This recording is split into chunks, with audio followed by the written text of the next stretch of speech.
A 16-year-old obese girl was about to be hanged, until the mountain man did the unthinkable.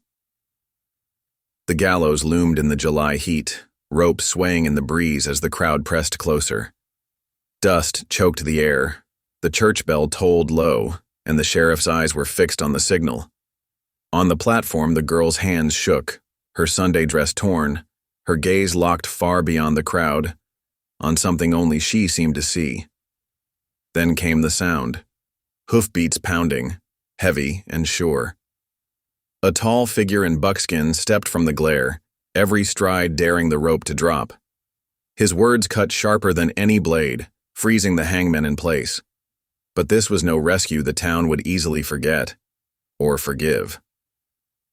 Something unspoken passed between the two, something that made whispers ripple through the onlookers. Because in Sundown Hollow, the truth isn't what kills you.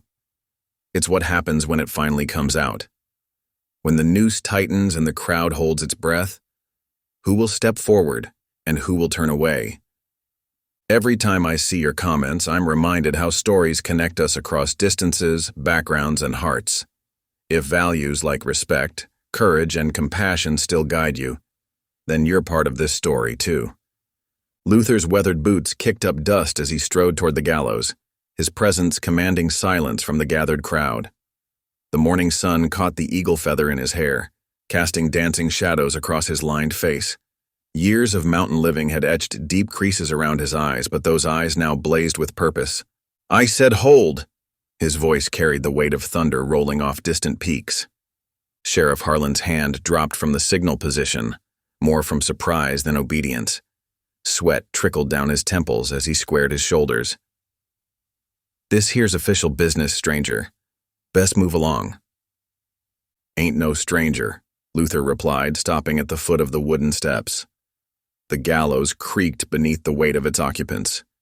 "Known these hills longer than most folk been alive, and I know when justice ain't being served proper." Lydia's chest heaved with shallow breaths, her eyes wide as she stared down at the mountain man. The rope scratched against her neck with each movement. Her once fine dress, sewn by her own hands from carefully hoarded fabric, now hung limp in the morning heat. "Law's clear on horse theft," the sheriff said, though uncertainty crept into his voice. "Girl was caught red-handed with Turner's prized stallion." Luther's gaze swept the crowd, noting the faces of those who looked away. "Reckon there's more to the tale than that."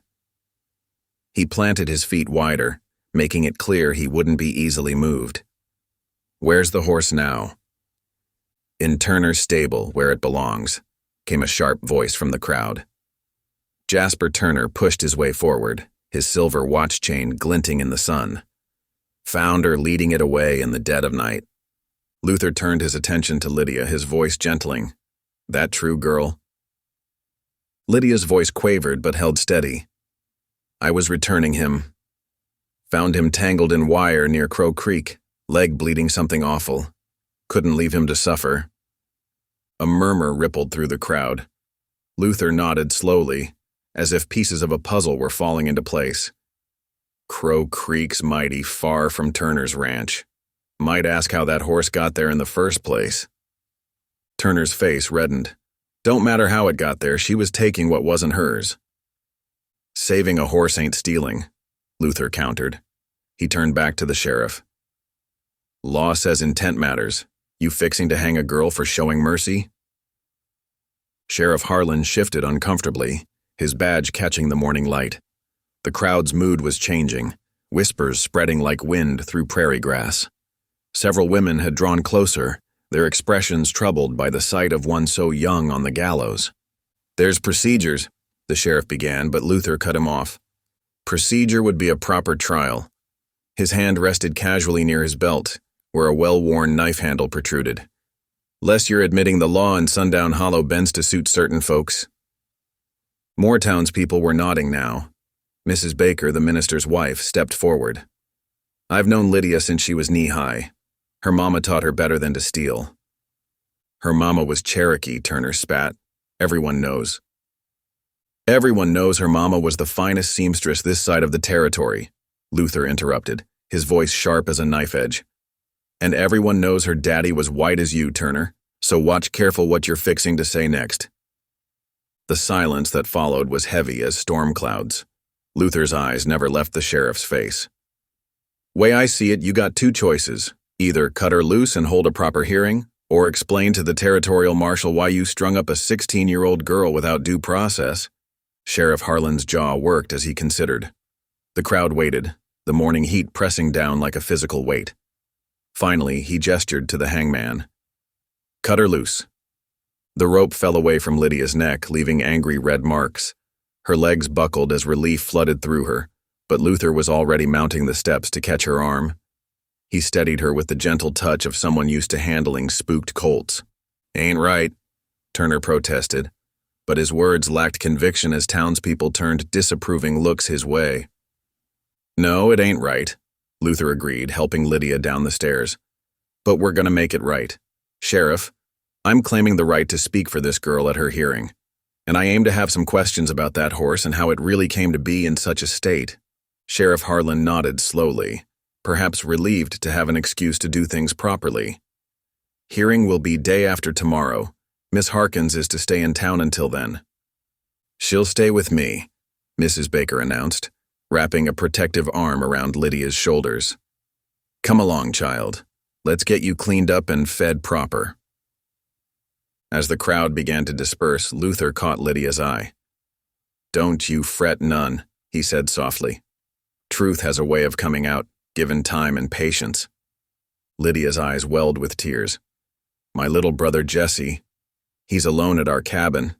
Been alone since they took me." "I'll fetch him," Luther promised. "You just rest easy and get your strength back." The morning sun climbed higher as Luther watched Mrs. Baker lead Lydia away. The gallows stood empty now, its shadow stretching across the dusty square like an accusation. Sheriff Harlan approached, adjusting his gun belt awkwardly. "You taken quite an interest in this business," he observed. Luther's weathered face remained impassive. "Seen too many good people suffer from quick judgment and quicker rope.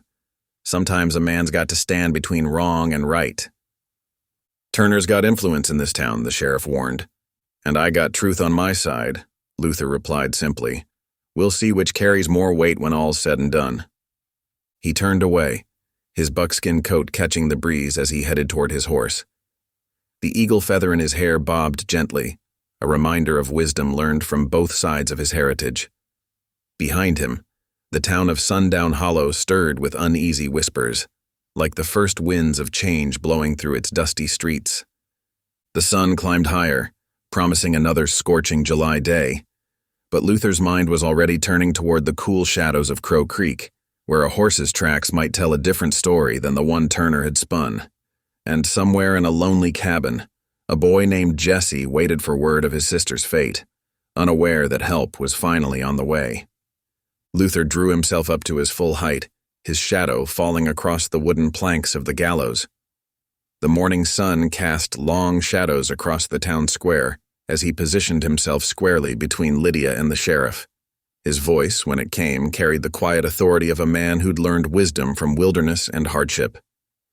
"Reckon I got something to say about this girl's character," Luther announced, his words cutting through the murmurs of the crowd. The eagle feather in his hair caught a breath of wind as he turned to address the gathered townspeople. "Ain't been but a week since I learned firsthand what kind of person Lydia May Harkins truly is." Sheriff Harlan's hand stayed near his holster, his face lined with irritation. "This better be worth delaying justice, Braddock." "Justice?" Luther's weathered face creased with a bitter smile. "Let me tell you about justice. 7 days ago, I was out near Rattlesnake Ridge, tracking a mountain lion that had been taking calves from the McMaster spread. Fever hit me hard and fast, the kind that makes a man's bones feel like they're made of fire." The crowd pressed closer, drawn in by the mountain man's tale. Even Turner, standing at the edge with his arms crossed, couldn't help but lean in to listen.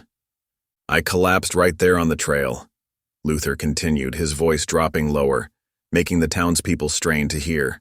"No water, no shelter, sun beating down like God's own forge. Thought sure as sunrise I was done for."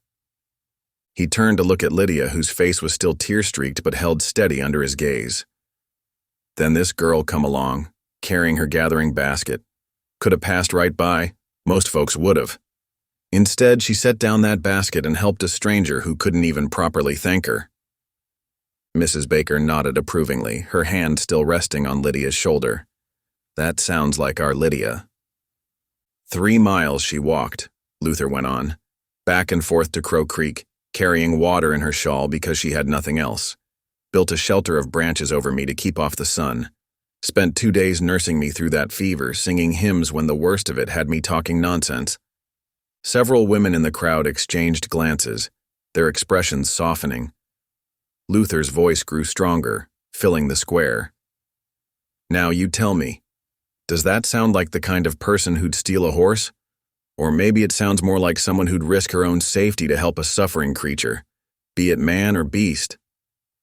Sheriff Harlan shifted his weight, dust puffing around his boots. It's a fine tale, Braddock, but it don't change the fact she was caught with Turner's horse. She owes me no debt, Luther declared firmly. If anyone's owing, it's me to her. My life's worth something, I reckon, even out here in Sundown Hollow. The sheriff's patience was clearly wearing thin, unless you can prove she didn't take that horse. I'll do you one better, Luther interrupted, his voice ringing with conviction. You want a life to answer for this alleged crime? Take mine instead of hers.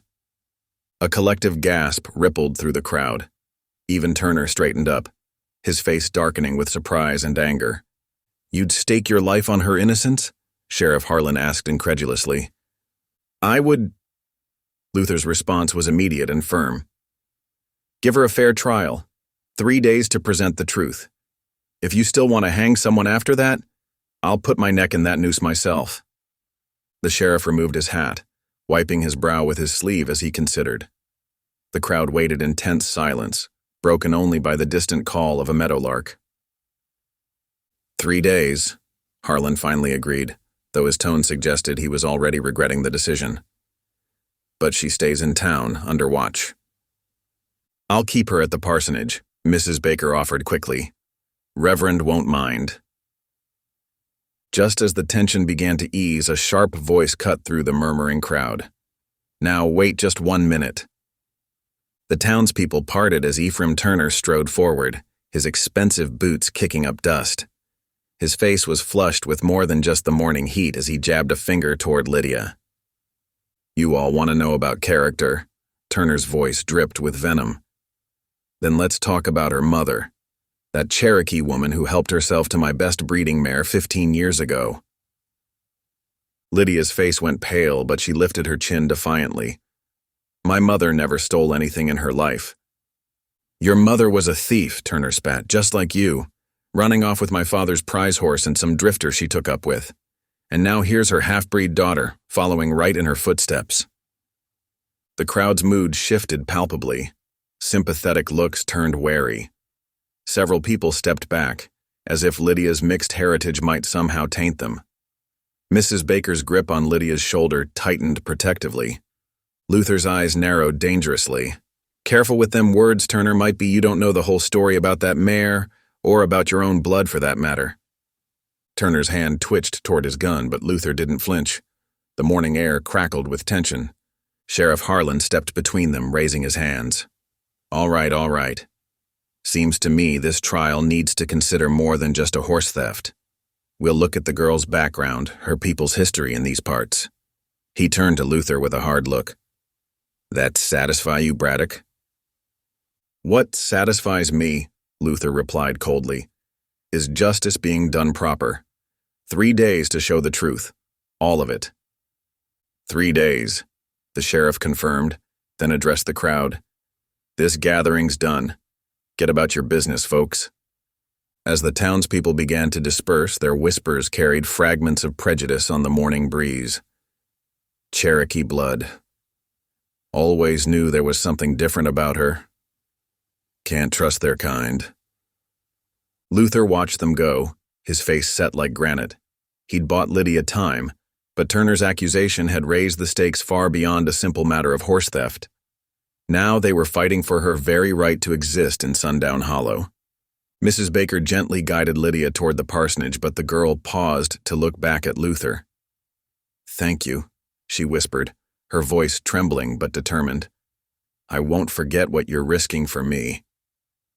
"Ain't risking nothing that ain't right," Luther replied softly. "Get some rest now. We got work ahead of us." As they walked away, Turner stepped close to Luther, speaking low enough that only they could hear. "You're backing the wrong horse, mountain man. Some folks just don't belong in civilized places." Luther turned his head slowly, meeting Turner's gaze. "Reckon that depends on how you define civilized, don't it?" Without waiting for a response, he strode away, leaving Turner glaring after him. The morning sun climbed higher, burning away the last traces of dawn's coolness. The empty gallows cast its shadow across the town square like a reminder of what was yet to come. 3 days to uncover the truth, not just about a horse, but about the tangled roots of prejudice and fear that ran deep beneath Sundown Hollow's surface. The crowd's angry murmurs faded behind them as Luther led Lydia away from the town square. His weathered hand rested reassuringly on her shoulder while they walked toward the livery stable, their boots kicking up puffs of dust in the afternoon heat. "Best we get you somewhere safe," Luther said quietly, his eyes scanning the empty street. "My cabin's a few miles out, near Cottonwood Creek." Lydia nodded, wiping her tear-stained cheeks with her sleeve. The rough hemp rope had left an angry red mark around her neck, and she couldn't stop her hands from trembling. At the livery, Luther spoke briefly with the stable master, who brought out Luther's familiar old mule and a sturdy brown gelding. The stable master kept his eyes down, avoiding Lydia's gaze as he handed over the reins. "Much obliged," Luther said, pressing a few coins into the man's palm. He turned to Lydia, who stood uncertainly beside the gelding. "You know how to ride?" "Yes, sir," she replied softly. "My pa taught me before he—" Her voice trailed off, and Luther didn't press her to finish. He helped her mount, then swung up onto his mule. They rode out of town at an easy pace, the afternoon sun beating down mercilessly on their backs. Neither spoke until the last buildings of Sundown Hollow disappeared behind them. "I didn't steal that horse," Lydia said suddenly, her voice carrying a mix of desperation and defiance. "I only borrowed it because I had to." Luther kept his eyes on the trail ahead but tilted his head to show he was listening. "Tell me." Lydia's hands tightened on the reins. "My little brother Jesse, he took sick 3 nights ago, fever so high he was talking nonsense, like you said happened to you. I tried everything Mama taught me about healing, but nothing helped." She swallowed hard. "He's all I got left in this world, Mr. Braddock. I couldn't just watch him die." The trail wound through stands of juniper and sage, their horses' hooves crushing fragrant leaves that released their sharp scent into the hot air. Luther remained silent, letting her tell her story at her own pace. "Dr. Keating lives out past Turner's ranch," Lydia continued. "I knew that mare of his was gentle. I'd helped feed her sometimes when I did mending for Mrs. Turner. I thought I could borrow her just long enough to fetch the doctor, then bring her right back before anyone noticed. But something went wrong," Luther said quietly. Lydia nodded, wiping fresh tears from her face. "Mr. Turner was waiting when I came back. He didn't even let me explain, just dragged me straight to the sheriff, calling me a thief and worse." Her voice broke. "I don't even know if Jesse's still alive." They rode in silence for a while, the only sounds the creak of saddle leather and the soft clicking of hooves on stone. The sun had begun its descent toward the western mountains, painting the sky in shades of amber and rose. "Your brother," Luther said finally. "Where is he now?" "Mrs. Baker's daughter Sarah was staying with him while I went for the doctor. She knows some nursing." Lydia's shoulders slumped. "But that was 3 days ago." Luther nodded thoughtfully. "We'll send word about him first thing tomorrow. Mrs. Baker's a good woman. She won't let any harm come to your brother." The trail began to climb, winding through rocky outcrops until it crested a small rise. Below them, nestled in a grove of cottonwoods, sat Luther's cabin. It was a modest structure of rough-hewn logs, with a small vegetable patch to one side and a creek burbling nearby. Smoke rose from the stone chimney. Luther had banked the morning's fire before riding to town. They dismounted in the yard, and Luther helped Lydia down from her horse. Her legs were shaky from the ride and the day's ordeal. He led both animals to a small corral, removing their tack and making sure they had water and grass. Inside the cabin, Luther stirred the fire's embers and added fresh wood. The single room was spare but neat, with a narrow bed against one wall, a table with 2 chairs, and shelves holding cooking implements and supplies. Dried herbs hung from the rafters, filling the air with their earthy scent. "Ain't much," Luther said, almost apologetically, "but it's safe here." He moved to the shelves and began gathering supplies. "You must be hungry." Lydia sank into one of the chairs, exhaustion finally overtaking her. "I couldn't eat a bite, sir, but thank you." Luther shook his head as he put a pot of beans on to warm. "Need to keep up your strength.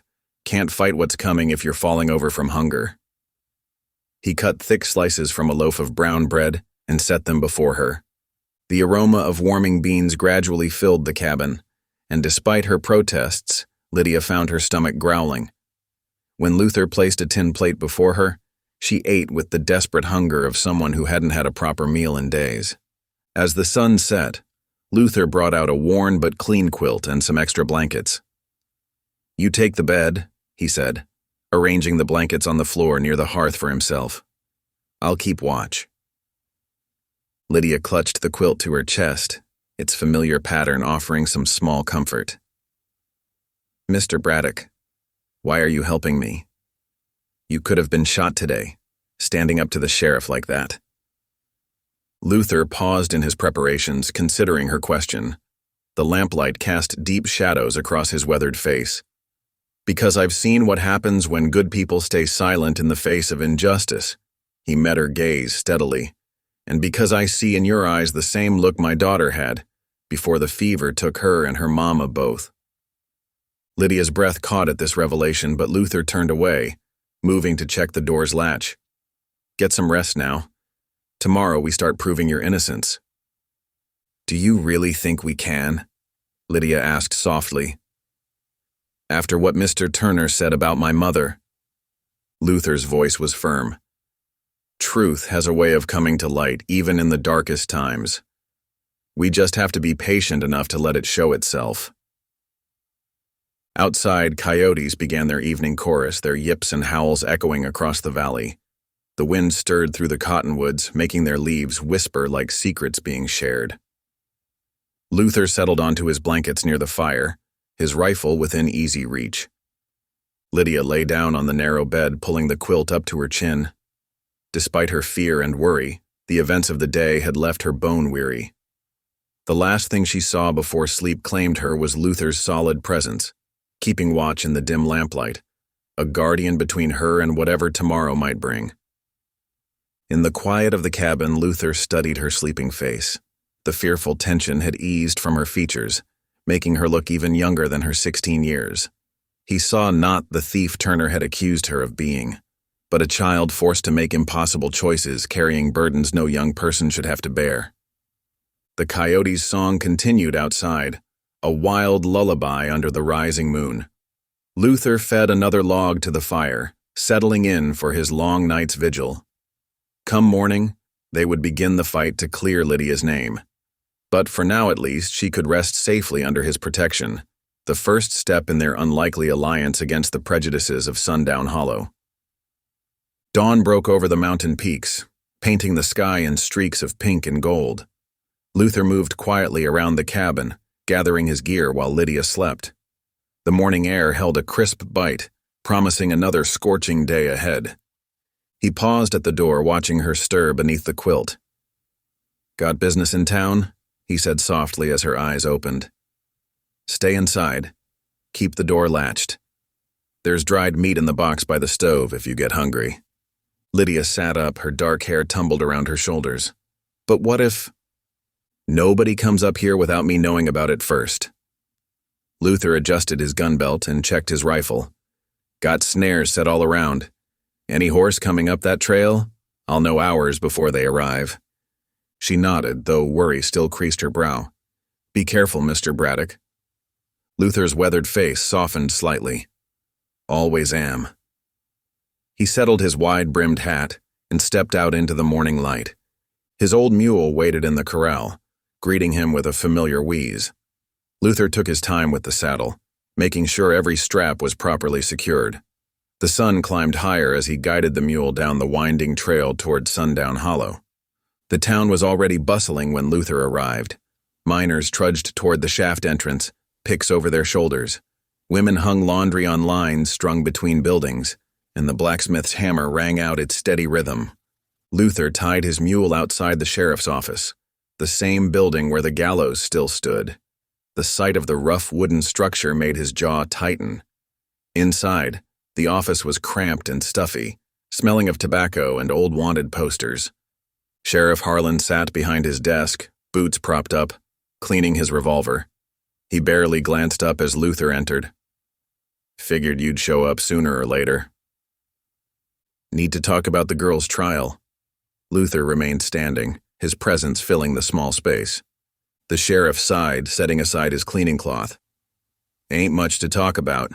Turner's pressing charges and half the town's ready to back him up.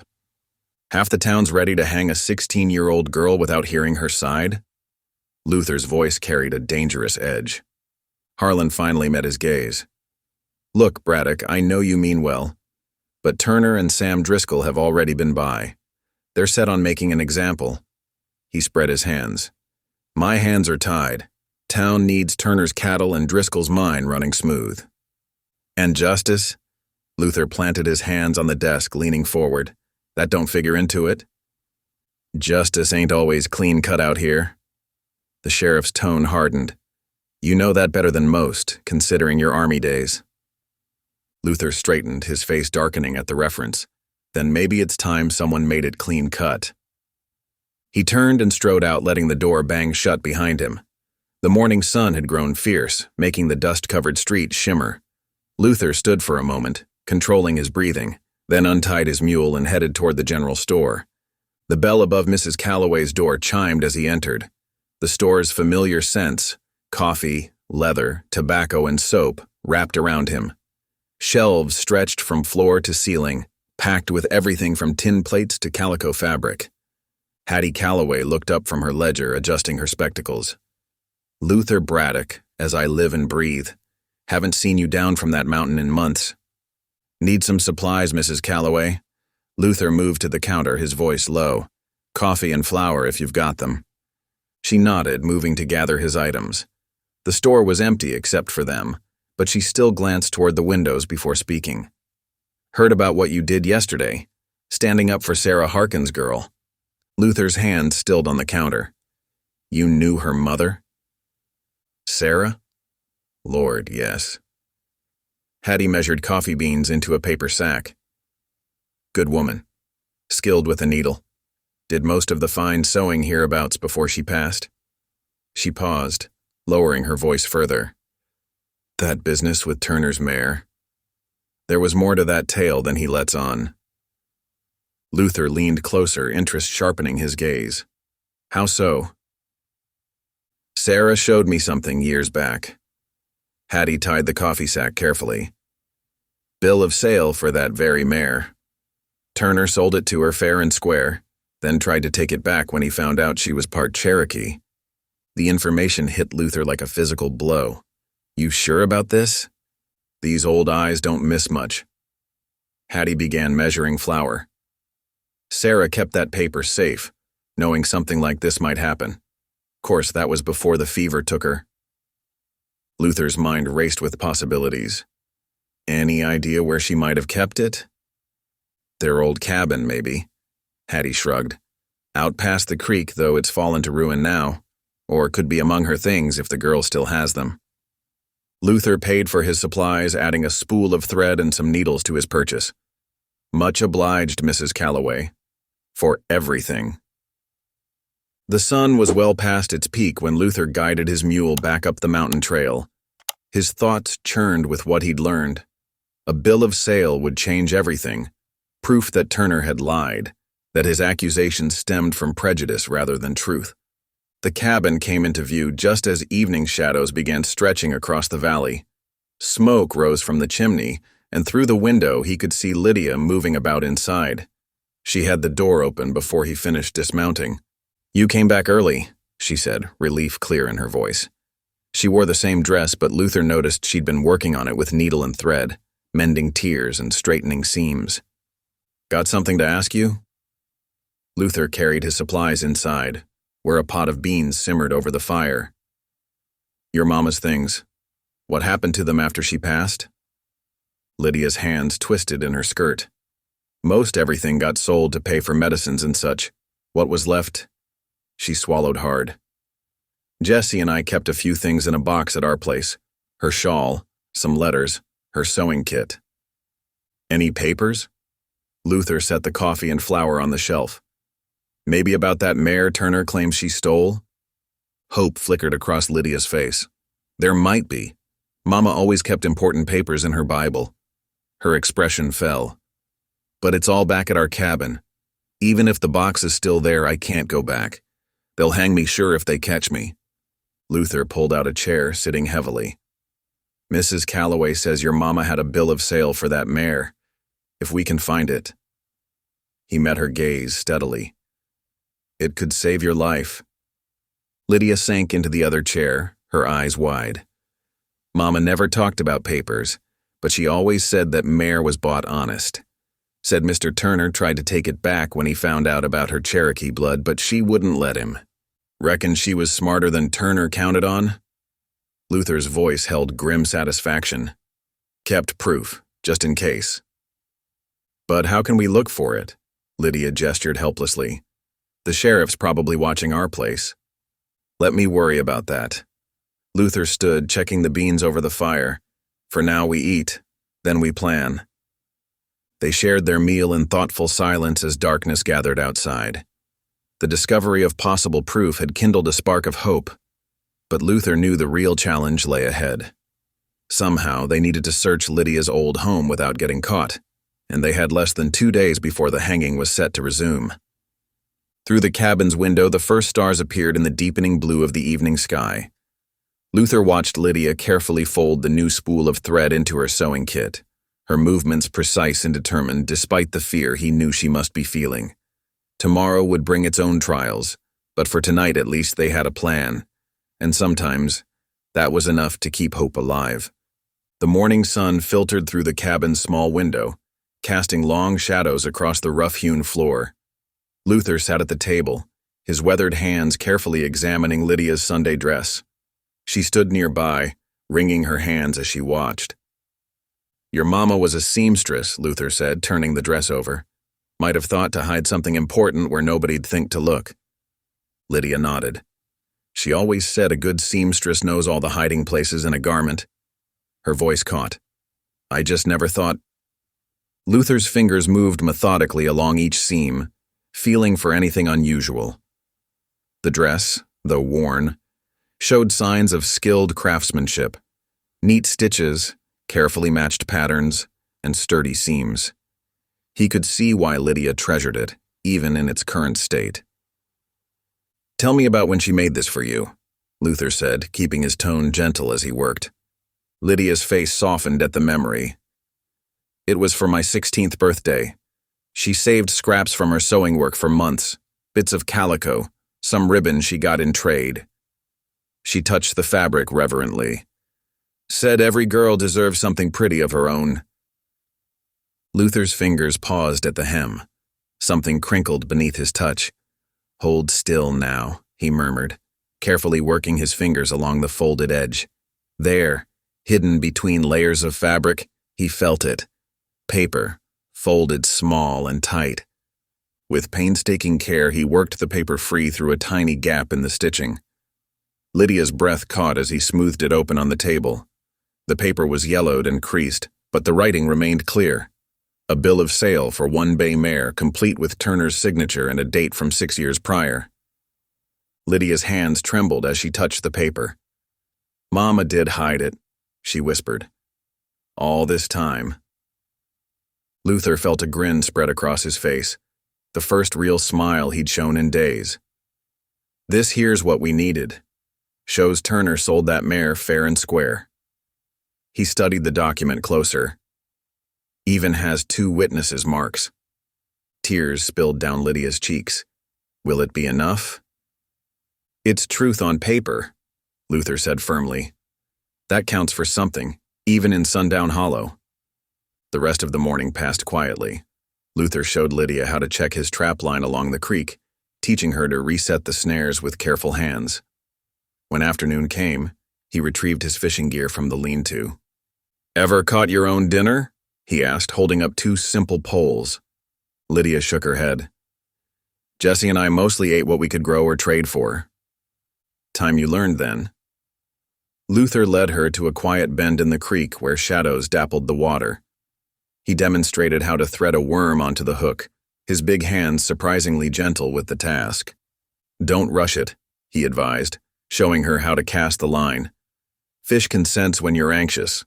Gotta let your thoughts settle like the water."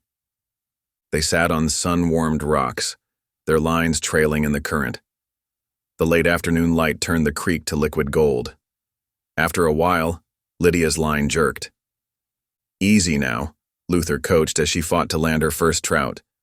"Let it tire itself out." When she finally pulled the fish onto the bank, her face glowed with pride. Luther showed her how to clean it, then taught her to cook it in a pan over the fire with a sprinkle of salt and wild herbs. As they ate their catch under the rising moon, Lydia grew quiet. "Mr. Braddock?"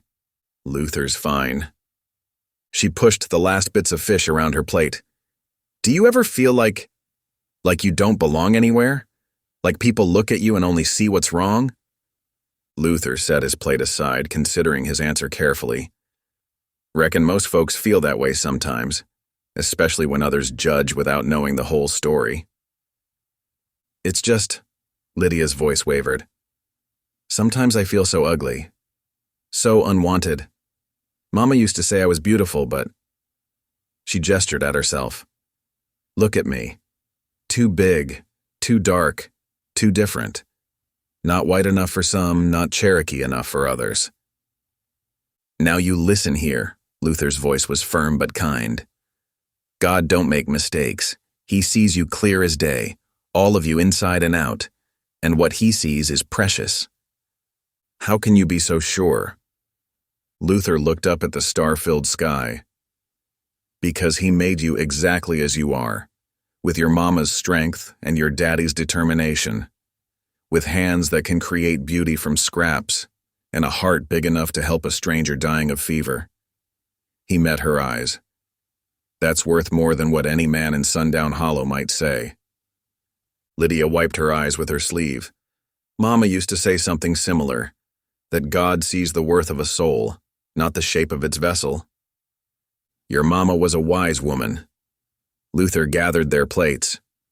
"Speaking of wisdom, we'd best get that paper somewhere safe for the night." Back in the cabin, Luther carefully placed the bill of sale between the pages of his Bible, a worn volume with a cracked leather cover. "No safer place than the good book," he said, setting it high on the shelf. As they prepared for sleep, Lydia spread her quilt near the fireplace while Luther took his usual spot by the door. The fire's dying embers cast a warm glow across the cabin's interior. "Luther," Lydia's voice was soft in the darkness. "Thank you. Not just for finding the paper, but for seeing me. Really seeing me." Luther pulled his blanket up.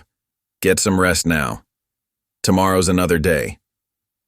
Soon Lydia's breathing evened out into sleep, but Luther lay awake a while longer, watching moonlight filter through the window. The bill of sale was a start, proof of truth in a world that too often ignored it. But as he finally drifted off, Luther knew the real victory wasn't just in the paper, but in the spark of dignity he'd seen rekindled in Lydia's eyes. The night settled deep around the cabin, peaceful and still. Inside, 2 souls who had started as stranger and savior now rested as something closer to family, while the precious document that might save Lydia's life lay protected between pages of scripture, waiting for morning's light. The dawn painted Sundown Hollow in shades of pearl and gold as Luther guided his mule down the main street. Few townsfolk were stirring this early, though smoke already curled from the blacksmith's forge. The precious bill of sale lay folded carefully in Luther's shirt pocket, close to his heart. Sheriff Harlan was already at his desk when Luther entered, coffee cup in hand. Morning light streamed through the office's grimy windows, catching dust motes in its beams. "Mighty early for social calls, Braddock," the sheriff said, not looking up from his paperwork. Luther pulled out the bill of sale and laid it on the desk. "Found something you need to see." The sheriff's weathered face creased with a frown as he picked up the paper.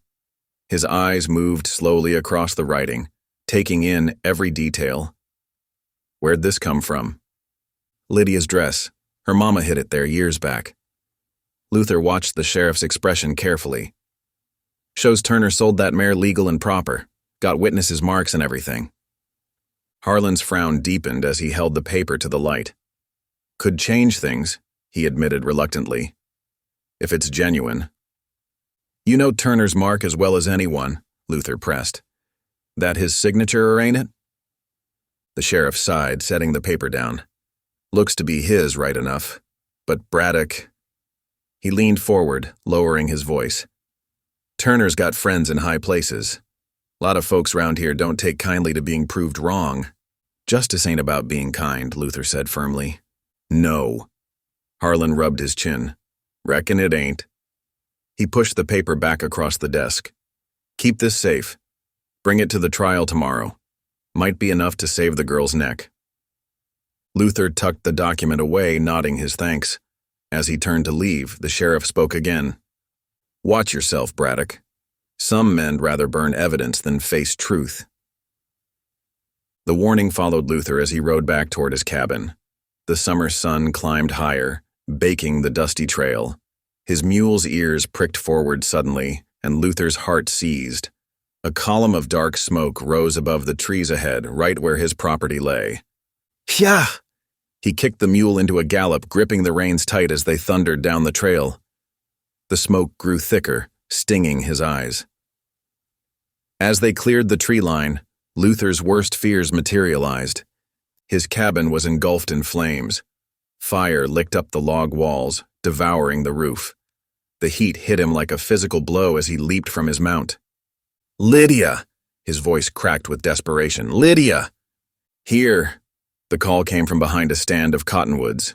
Lydia emerged, clutching a small wool blanket to her chest. Her face was streaked with soot, but she was alive. Luther's knees nearly buckled with relief. He rushed to her side, checking for injuries.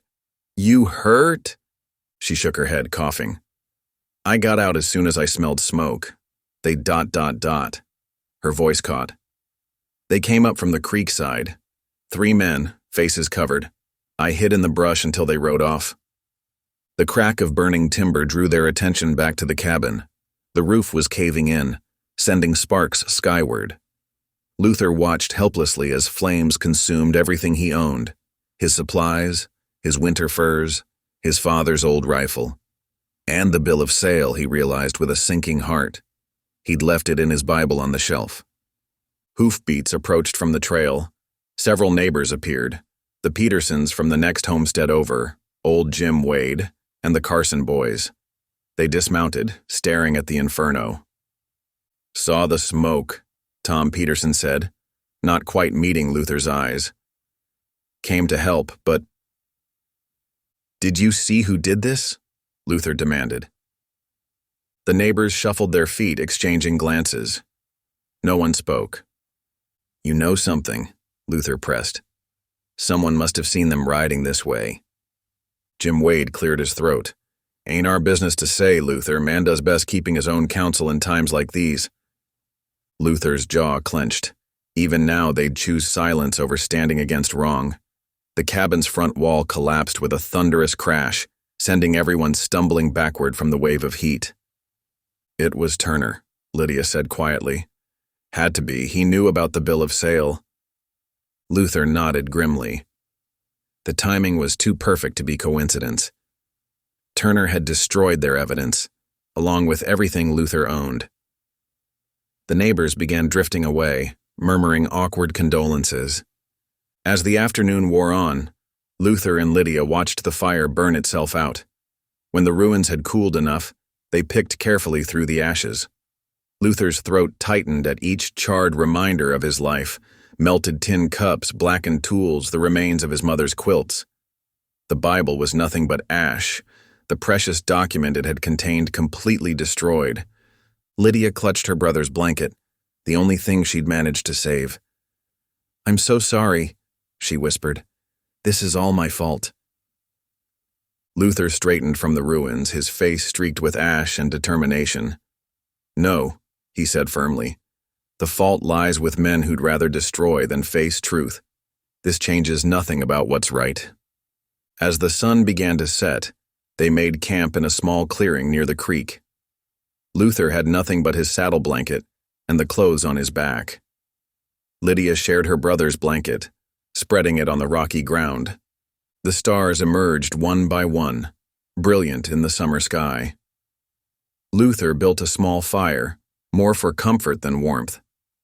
They sat in silence for a long while, watching the flames dance. "What do we do now?" Lydia asked finally, her voice small in the darkness. Luther poked at the fire with a stick.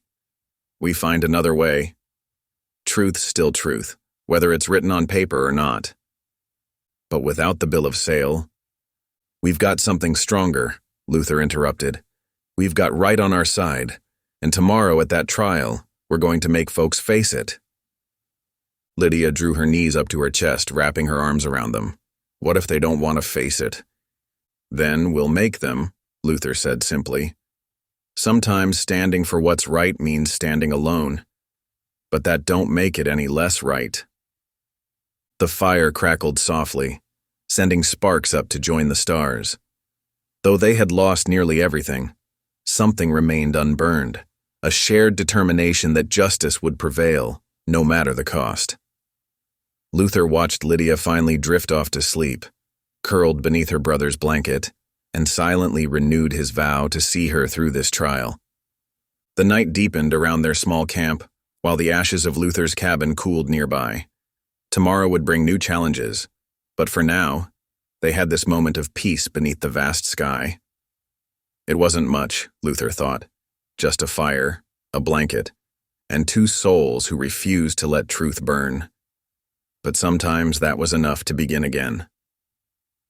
The morning sun painted long shadows across Sundown Hollow's dusty main street as Luther made his way toward Mrs. Calloway's store.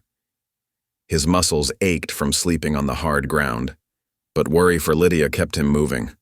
They needed supplies and maybe news that could help their case. Before he reached the store's weather-beaten porch, Tommy Peterson came running up, his face flushed and eyes wide. The 12-year-old boy skidded to a halt, catching his breath. "Mr. Braddock," Tommy's voice cracked with urgency. "They took him." Luther's hand tightened on his rifle strap. "Took who, boy?" "Jesse, Lydia's little brother." Tommy gulped air. "Mrs. Calloway had him staying in her back room, but this morning he was gone. Pa said some men came in the night." Cold dread settled in Luther's stomach. He pressed the boy for details.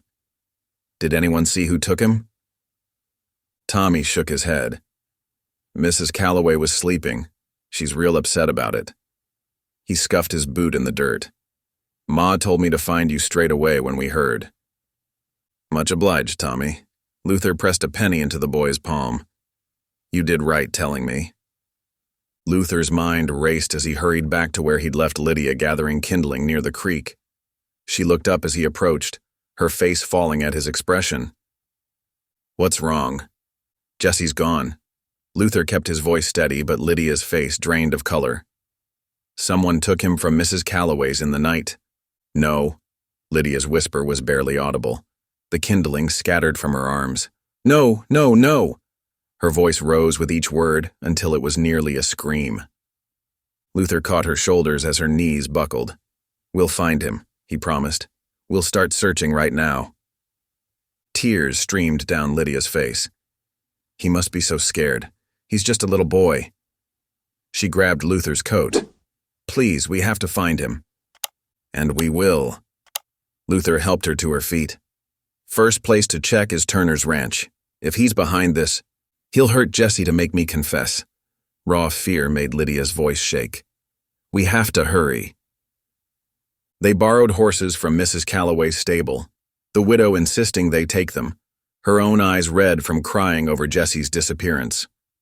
Luther led them first to Turner's sprawling ranch, but the hands working the corrals claimed no knowledge of the boy. Their eyes shifted away too quickly for Luther's liking, but a search of the barns and bunkhouse turned up nothing. They rode on, checking every homestead and line shack for miles. The summer sun climbed higher, beating down mercilessly as they questioned settlers and cowhands. Some doors closed in their faces, others offered sympathy but no help. By mid-afternoon they reached the little whitewashed church where Reverend Porter lived. The circuit preacher was tending his vegetable patch, but straightened quickly at their approach. Luther? Lydia? His weathered face creased with concern. What brings you out on such a scorcher? Luther dismounted, helping Lydia down from her horse. Her legs trembled with exhaustion. Jesse's been taken, he explained. We're trying to find him before... He left the sentence unfinished. The Reverend's expression darkened. Taken? That sweet boy. He ushered them into the shade of the church porch. Tell me everything. They explained about the nighttime kidnapping. Reverend Porter listened intently, his fingers worrying the cross he wore. This is grave news indeed. He shook his head. I haven't seen the boy, but I'll spread word quietly to my congregation. Someone may have heard something. Thank you, Reverend. Lydia's voice was hoarse from crying. You both look done in. The preacher gestured to the church. Stay here tonight. The loft is cool and private. I'll bring you some food. Luther started to protest, but the Reverend held up his hand. The Lord's house turns none away, especially those in need of sanctuary. With night approaching and their horses exhausted, Luther accepted. They climbed the narrow stairs to the loft, while Reverend Porter fetched bread and cold chicken from his kitchen. The church loft was dim and dusty, smelling of old hymnals and dried flowers. Lydia sank onto a pile of quilts the Reverend provided, her face drawn with worry. Luther positioned himself near the small window, his rifle across his knees. Try to rest, he told her. I'll keep watch. But sleep wouldn't come to Lydia. As darkness fell, she knelt by the window, whispering prayers into the night. Please, Lord, keep Jesse safe. Please help us find him. Please don't let them hurt him. Luther's heart ached at the pain in her voice. He'd seen that same fear in other eyes years ago, when families were torn apart by prejudice and greed. The memories stirred his anger at the cruelty of men who'd use a child to force their will. The moon rose, casting silver light through the window. Lydia's prayers had fallen to silent tears. Luther was about to suggest she try again to sleep when he heard it, the distant thunder of hoofbeats. He pressed closer to the window, straining to see. The sound grew louder, then faded, as if riders were passing on the back trail behind the church. What is it? Lydia whispered. Riders. Luther's voice was grim. Moving fast and quiet, not natural for honest men to be about at this hour. Lydia joined him at the window, her hands clasped tight. Do you think they have Jesse? Can't be sure. Luther checked his rifle's load. But something ain't right about it.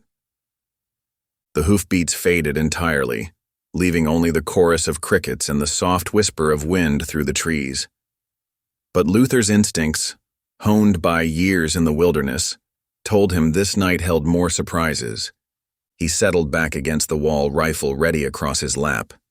Lydia huddled nearby, wrapped in one of the Reverend's quilts. Her prayers continued, barely audible in the darkness. Our Father, who art in heaven. Luther added his own silent prayer to hers, for Jesse's safety, for guidance to find him, and for the strength to face whatever tomorrow might bring.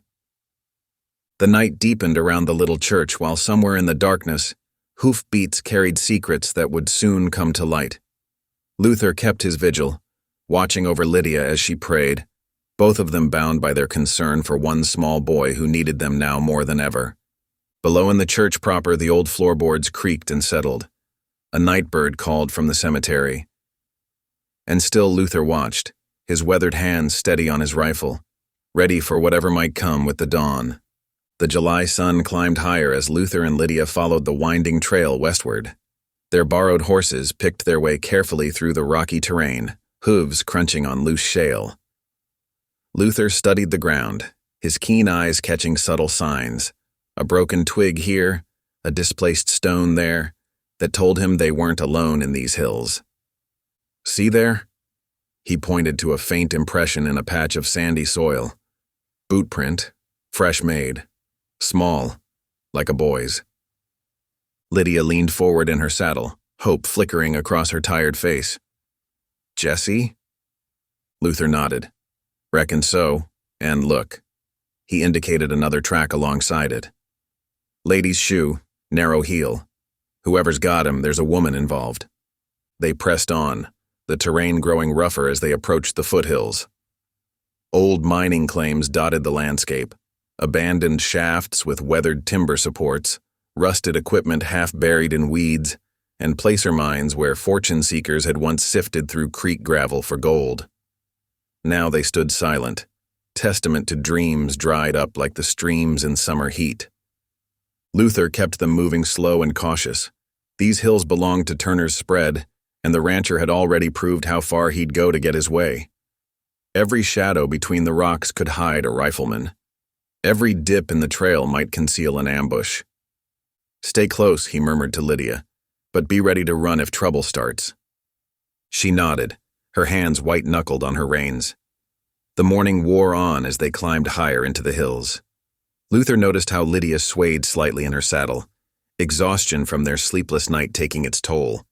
Just before noon, Luther spotted a thin tendril of smoke rising above a stand of pine trees.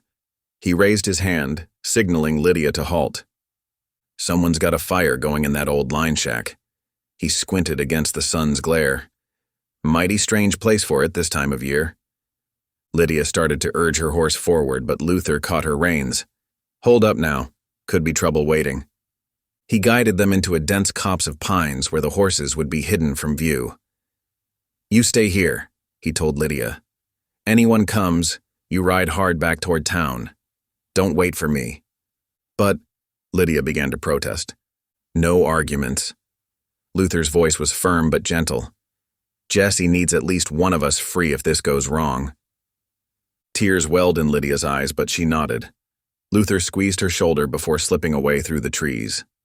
He moved like a shadow, years of hunting and scouting evident in every silent step.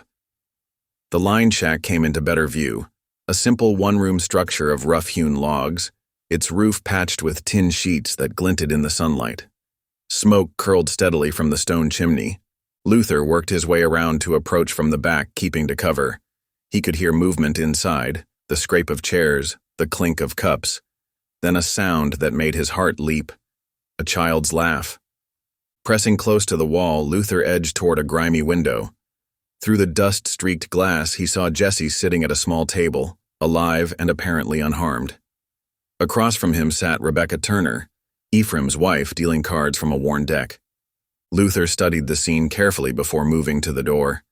He took a deep breath, then rapped firmly on the weathered boards. Come in, called Rebecca Turner's voice, steady and unsurprised. Luther pushed the door open slowly, his rifle ready but pointed down. The interior was dim after the bright sunlight, but he could see Jesse clearly now, the boy's face lighting up at the sight of him. Mr. Braddock. Jesse started to jump up, but Rebecca laid a gentle hand on his arm. It's all right, Jesse, she said. Mr. Braddock, please come in. I've been expecting someone would find us. Luther stepped inside, letting his eyes adjust while keeping his back to the wall. Ma'am, he said carefully, mind telling me what's going on here? Rebecca Turner sat straight in her chair, her face lined with weariness, but her eyes clear and direct. I'm protecting this boy from my husband's foolishness. She gestured to the other chair. Please sit. We need to talk. Luther remained standing. Jesse, you all right? The boy nodded eagerly. Mrs. Turner's been real nice. She brought me here when those men came to take me away. She gave me candy and taught me to play rummy. I couldn't let them use him, Rebecca said quietly. Ephraim meant to hold him hostage, force his sister to confess to theft, and leave Sundown Hollow for good. Her hands twisted in her lap. I've watched my husband's hatred poison everything it touches. I couldn't bear to see it poison an innocent child, too. Luther studied her face, seeing truth there and pain. That's mighty brave of you, ma'am. Brave? She gave a bitter laugh. Perhaps. Foolish, certainly. Ephraim will never forgive me when he finds out. She stood suddenly, moving to a shelf near the fireplace. But there's more you need to know. She returned with a rusted tin box, its lid dented and scratched. I found this in our attic last spring when I was cleaning. I didn't understand its importance then, but now... She held it out to Luther. I think you'll find it interesting. Luther took the box carefully. What's in it? The truth about my husband, about who he really is and why he hates Lydia's family so much. Rebecca's voice was tired but determined. There are letters inside and a photograph. His father's secrets hidden away all these years. Jesse watched them curiously, still clutching his cards. Can we go see Lydia now?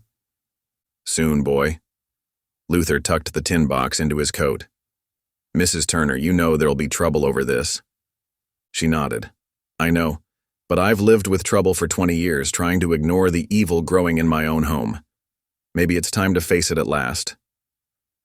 You could come with us, Luther offered. Be safer than staying here alone. No. Rebecca shook her head. I need to go back. Face Ephraim. Face whatever comes. But please. She looked at Luther intently. Use what's in that box wisely. Sometimes the truth can heal if it's handled with care. Luther helped Jesse gather his few belongings while Rebecca packed them some bread and dried beef for the journey. The boy hugged her tightly before they left, his small arms barely reaching around her waist. Thank you for the candy, Jesse said. And for teaching me rummy. Rebecca's eyes glistened as she hugged him back. You be good now. Take care of your sister. Luther led Jesse out into the sunlight, keeping him close as they made their way back through the rocks. The boy chattered happily about his adventures, seemingly unaware of the danger he'd been in. When they reached the copse of pines, Lydia's cry of joy echoed off the hills. She practically fell from her saddle in her rush to embrace her brother, covering his face with kisses while tears streamed down her cheeks. I thought I'd lost you, she sobbed. Oh, Jesse, I was so scared. I'm okay, Lydia. Jesse squirmed in her grip. Mrs. Turner gave me candy and showed me card tricks. Luther watched their reunion, his hand resting on the tin box in his coat. Whatever secrets it held, they would have to wait. For now, seeing brother and sister together again was enough. The sun had passed its peak as they mounted up for the ride back, Jesse sitting in front of Luther on his horse. As they left the line shack behind, Luther glanced back once. Rebecca Turner stood in the doorway, a solitary figure against the weathered logs, watching them go. He touched his hat in a gesture of respect, then turned his attention to the trail ahead. The journey back would be long, and there were still dangers to face. But with Jesse rescued and the mysterious tin box secure, Luther felt the first stirring of hope. Sometimes, he reflected, watching Lydia smile at her brother's endless stream of chatter, the truth had a way of coming to light, no matter how long it had been buried. The late afternoon sun cast long shadows through the pines as Luther led them to a sheltered clearing in the foothills. Jesse had fallen asleep against his chest during the ride, worn out from his ordeal. Lydia helped Luther ease her brother down onto a patch of soft grass, tucking Mrs. Turner's borrowed blanket around him. Best make camp here for the night, Luther said quietly, his weathered hands already gathering kindling. Town's still a fair peace, and we all need rest. Lydia nodded, her fingers absently stroking Jesse's hair. I still can't believe Mrs. Turner helped us like that. Good folks can surprise you sometimes, Luther replied, striking his flint. Sparks caught in the dry tinder, and soon a small fire crackled cheerfully. Speaking of which, he reached into his coat and withdrew the rusted tin box. The metal was cool against his palms as he settled cross-legged near the fire. Lydia watched him curiously, her eyes reflecting the dancing flames. What's in there? She asked. Luther worked the dented lid carefully. Truth, according to Mrs. Turner. About your family. And Turner's. The lid creaked open. Inside, yellowed papers lay folded beneath a faded daguerreotype. Luther lifted out the photograph first, holding it close to the firelight. A young couple stared back at him, a white man in a proper suit, and beside him, a Cherokee woman in a fine dress, her dark eyes proud and dignified. "Here," he said softly, passing it to Lydia. "Take a look." She gasped. That's my mother's sister, the one who disappeared before I was born. Aunt Sarah." Her fingers trembled as they traced the image. Mama always wondered what happened to her. Luther nodded, unfolding the first document. The paper was brittle with age, but the ink remained clear. Certificate of marriage. This certifies that Thomas Turner and Sarah Blackfox were united in holy matrimony. Thomas Turner, Luther read aloud. Ephraim's father. Lydia's eyes widened. "You mean—" "There's more."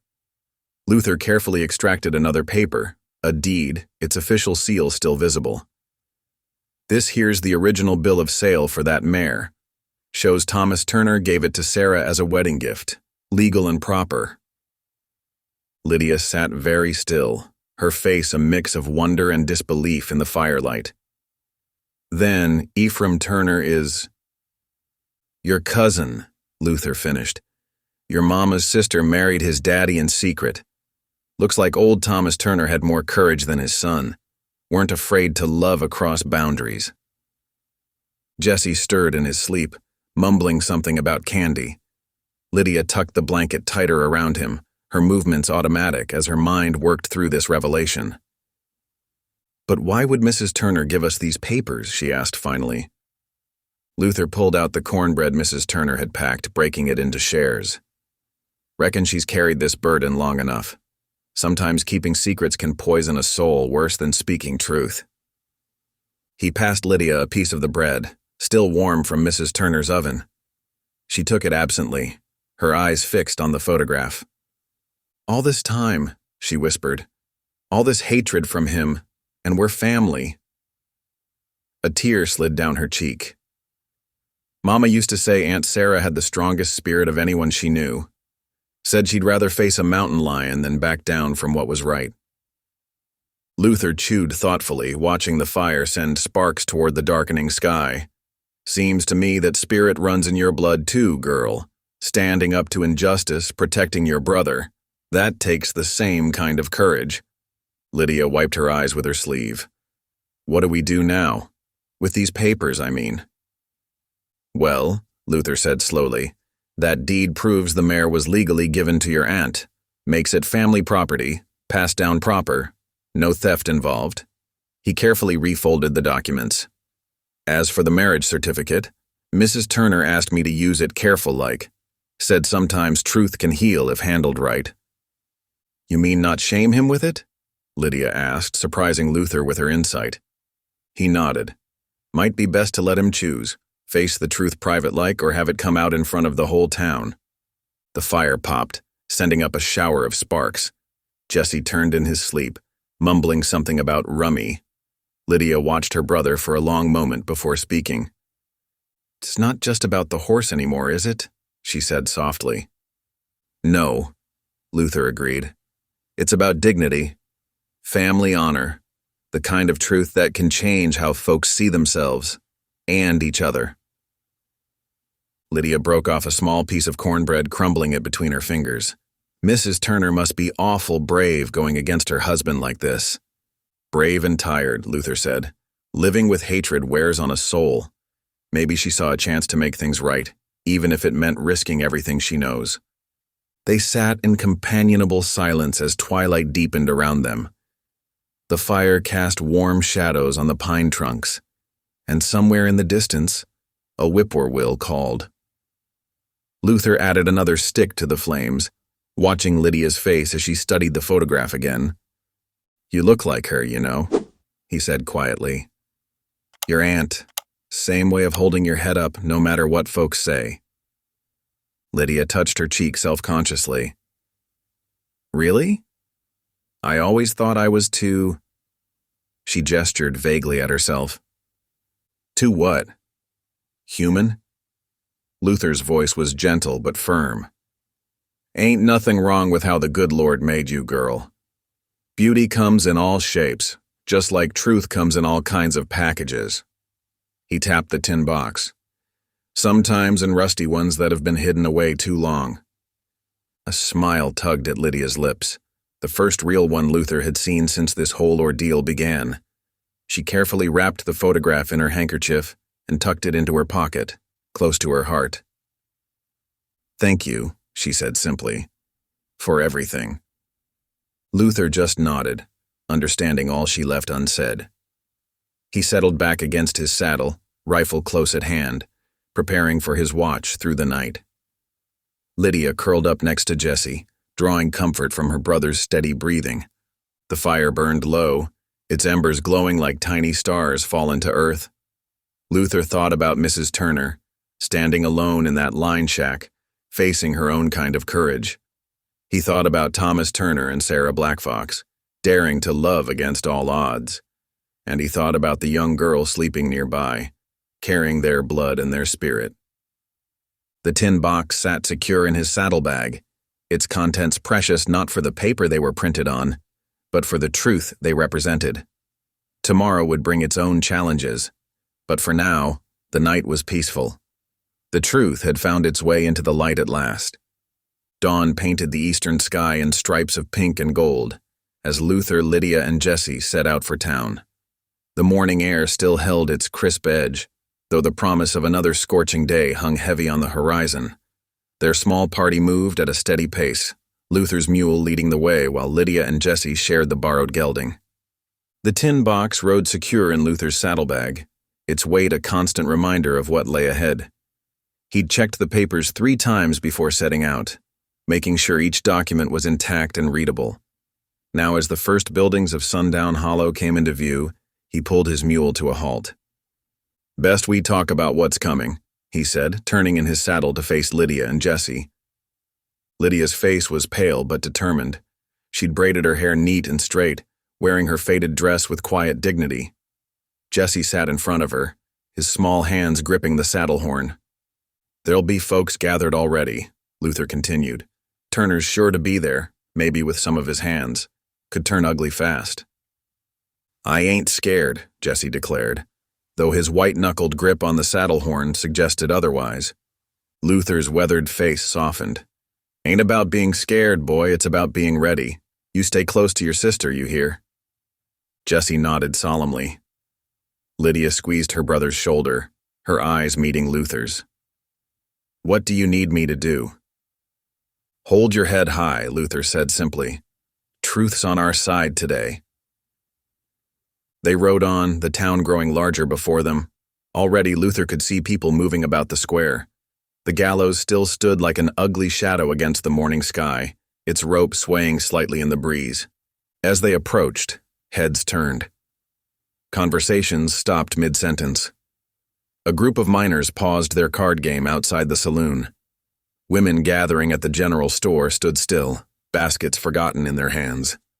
Luther led them straight to the center of the square, his back straight as a pine tree. He helped Lydia and Jesse dismount, then swung down himself.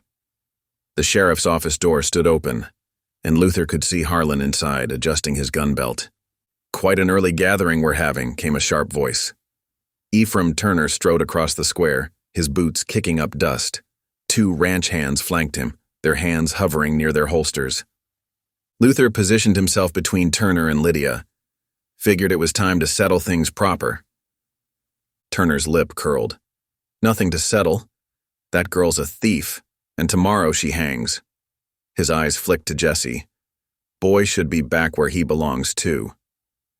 That's not happening, Luther said quietly. His voice carried across the growing crowd. Sheriff Harlan. Might want to hear this. The sheriff emerged, squinting in the morning light. More townspeople were arriving now, drawn by the tension in the air. Luther spotted Mrs. Turner at the edge of the crowd, her face partially hidden by a shawl. Without taking his eyes off Turner, Luther reached into his saddlebag and withdrew the tin box. Got some documents here need reading in public." "More lies?" Turner sneered, but Luther caught the flicker of uncertainty in his eyes. Luther strode to the gallows platform, his boots hollow on the wooden steps. The symbolism wasn't lost on anyone, the structure meant for death about to become a pulpit for truth. He faced the crowd, now nearly 50 strong. "These papers," he said, his voice carrying clear and strong, "were found in Mrs. Turner's attic. They tell a story some folks might not want told." Turner's face darkened. "Now see here." "First," Luther continued, "is a marriage certificate." He unfolded the yellowed paper carefully. Dated 1868, states plain as day that Thomas Turner, father to Ephraim Turner, took as his lawful wife one Sarah Blackfox. A gasp rippled through the crowd. Turner's face drained of color. "That's a lie," he shouted, but his voice cracked. "Certificate's got the proper seals," Luther said calmly, "signed by a circuit preacher and 2 witnesses." He held it up so the morning sun caught the official stamps. Sarah Blackfox was Lydia's aunt, her mother's sister. The murmuring grew louder. Luther saw Mrs. Calloway press her hand to her mouth. The sheriff stepped closer, his eyes narrow with interest. "Which makes Ephraim Turner and Lydia Harkins cousins by law and blood," Luther declared. The silence that followed was deafening. Turner stood frozen, his face a mask of shock and rage. His ranch hands looked at each other uncertainly, hands dropping away from their guns. "There's more," Luther said, drawing out the deed. "This here's the original bill of sale for that mare. Shows Thomas Turner gave it to Sarah as a wedding gift. Legal and proper." He passed both documents to Sheriff Harlan, who studied them with careful attention. "The seal's genuine," Harlan announced after a long moment. "These are official papers." Luther's eyes found Mrs. Turner in the crowd. She stood straighter now, her shawl lowered to reveal her face. There were tears in her eyes, but her expression was peaceful. "So you see," Luther continued, his voice gentler now, "there was no theft. That mare was family property, passed down right and proper to Lydia's mother, and then to her." The sheriff cleared his throat. "Given this evidence, I'm declaring Lydia May Harkins innocent of all charges." He turned to 2 deputies. "Cut down that rope." The sound of a knife sawing through hemp seemed to break the spell. The crowd burst into conversation, some pointing at Turner, others gathering around the sheriff to see the papers for themselves. Turner stood alone now, his ranch hands having melted away into the crowd. His face was a storm of emotions: rage, shame, fear. For a moment, Luther thought he might go for his gun. Instead, his shoulders sagged as if some great weight had finally become too much to bear. Lydia stepped forward, Jessie's hand tight in hers. She approached her cousin slowly, stopping a few feet away. "I didn't know," she said softly. "About Aunt Sarah and your father. Mama only told me she disappeared." Turner wouldn't meet her eyes. "Pa never spoke of her. After she died, it was like she never existed." "She did exist," Lydia said firmly. "She was family, like we're family." Something broke in Turner's expression then. Some wall he'd built long ago. He looked at Lydia, really looked at her, perhaps seeing for the first time the features she shared with his father's secret wife. Mrs. Turner approached quietly, laying a gentle hand on her husband's arm. "It's time to let the hatred go, Ephraim," she said. "It's eaten at you long enough." The crowd watched in hushed anticipation as Turner struggled visibly with himself. Finally he spoke, his voice rough with emotion. I was wrong. About the mare. About everything." Luther descended the gallows steps as the deputies finished cutting down the rope. The ugly structure stood empty now, a reminder of how close they'd come to tragedy. Sheriff Harlan rolled up the documents carefully. "I'll have copies made for the record," he said. "The original should stay with the family." He glanced between Turner and Lydia meaningfully. The morning sun climbed higher. burning away the last of the dawn mist. The crowd began to disperse, though many lingered, watching the scene unfold with wondering eyes. This would be a day Sundown Hollow would remember for years to come. Jesse tugged at Lydia's skirt. "Does this mean we're staying?" Before Lydia could answer, Mrs. Turner spoke up. "There's plenty of room at the ranch house, if you'd consider it." She looked at her husband, who gave a small, jerky nod. Luther watched Lydia's face carefully, seeing hope war with caution in her eyes. "Decision's yours," he said quietly, "but seems to me family's worth giving a chance." Lydia looked around the square, at the empty gallows, at her newly discovered family, at the townspeople who now saw her differently. Then she smiled, a real smile that reached her eyes. "I reckon it is," she said softly. "I reckon it is." The morning breeze stirred the dust in the square, carrying away the last threads of the cut rope. Above them, a meadowlark trilled its morning song, clear and sweet in the new day's light. The morning sun cast long shadows across Sundown Hollow's town square as the crowd shifted and murmured.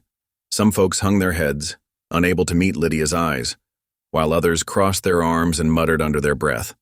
The truth about Turner's Cherokee stepmother had struck the town like a thunderbolt, forcing everyone to confront their own part in what had nearly become a terrible injustice. "This ain't over," Turner growled, his hand twitching near his gun belt. "Them papers could be forged, could be. Ephraim Turner." Rebecca Turner's voice cracked like summer lightning. She stepped forward, her normally gentle demeanor hardened to steel. "You will not speak another word of threats or accusations. Not one more word." Luther watched the exchange carefully, his weathered hand resting near his revolver. He'd seen too many men do foolish things when their pride was wounded, and Turner's pride had just been shattered in front of the whole town. Turner's face flushed dark red, but under his wife's stern gaze, his shoulders slumped. He backed away, spurs jingling against the packed earth. His ranch hands followed, casting uncertain glances over their shoulders. Lydia stood trembling in the morning light, her fingers locked tight around Jesse's small hand. The boy pressed close to her side, his eyes darting between the faces in the crowd. Luther could see the wariness in both their expressions. They'd learned the hard way how quickly a town's mood could turn. But something had shifted in Sundown Hollow. Mrs. Calloway was the first to step forward, her gray hair neat under her bonnet.